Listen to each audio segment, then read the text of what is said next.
मेरे दोस्तों, हार की तरफ इजराइल बढ़ा चढ़ाकर नहीं बता रहा हूँ, बात हकीकत कह रहा हूँ कि हार की तरफ इजराइल क्यों है। इससे पहले कि आगे कुछ कहूँ, सीधा सुन लीजिए कि पिछले 24 घंटे में इजराइल के 14 सैनिक गाज़ा में मारे गए हैं। मेरे दोस्तों, ज़रा सोच के देखिए कि जहां इजराइल के एक सैनिक के मारे जाने पर इजराइल पूरी तरह से बौखला जाता है, वहीं पर पिछले 24 घंटे में इजराइल के 14 सैनिक गाज़ा में मारे गए।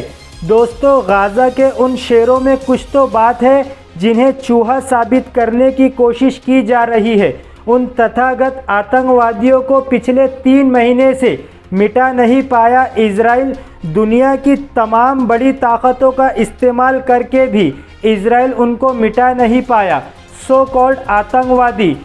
मेरे दोस्तों, आप स्क्रीन पर ये रिपोर्ट देख सकते हैं जो कि इजिप्ट की तरफ से ऑफ़र है गाज़ा के आगे, और इजिप्ट ने कहा है कि पीस डील हो सकती है इन 3 स्टेप के मुताबिक।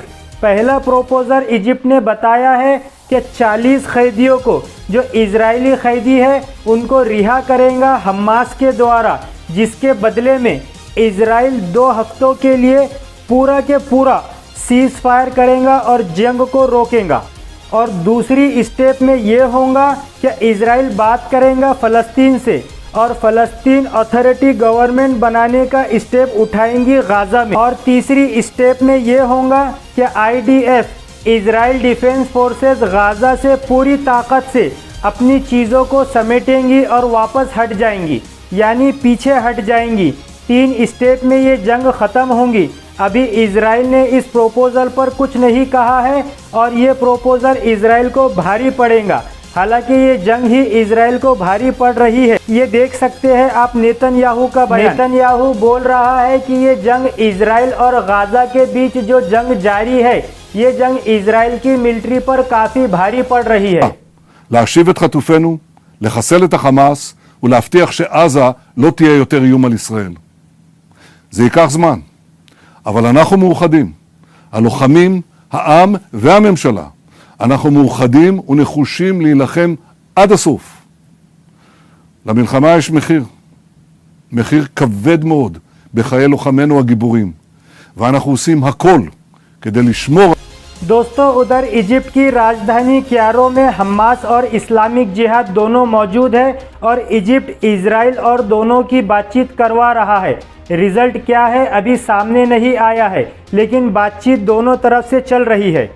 दोस्तों, पिछले 24 घंटे में इजराइल ने ऐसे ख़तरनाक हमले किए जिसमें 200 फ़लस्तीनी मारे गए, यानी इतना ख़तरनाक हमला कि गाज़ा में 200 आम नागरिक बिना किसी वजह से बेगुनाह मारे गए हैं। दोस्तों, आपको ये भी बताना ज़रूरी है कि इजराइल ने ऐसा हमला किया कि पूरा गाज़ा फना हो चुका है। 20,400 से ज़्यादा गाज़ा के आम लोग मारे गए हैं। माफ़ कीजिएगा, आपको दिखाना पड़ रहा है, लेकिन अजीज़ों, यही सच्चाई है। आप और हम आलीशान मकान में बैठे हैं, अपने परिवार के साथ है, लेकिन गाज़ा के लोग ऐसे नहीं है। ख़तरनाक सर्दी और बारिश में टेंट लगाकर रहने पर मजबूर है गाज़ा के लोग। आप देख लीजिए।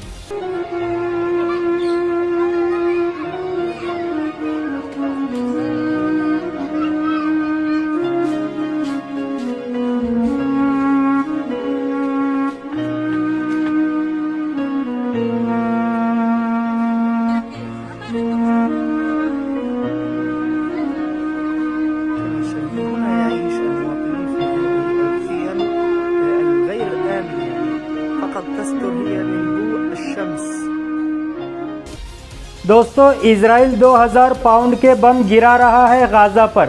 एक इंसान के जिस्म की लंबाई से भी ज़्यादा बड़ा ये मिसाइल है। एक मिसाइल फटा नहीं है।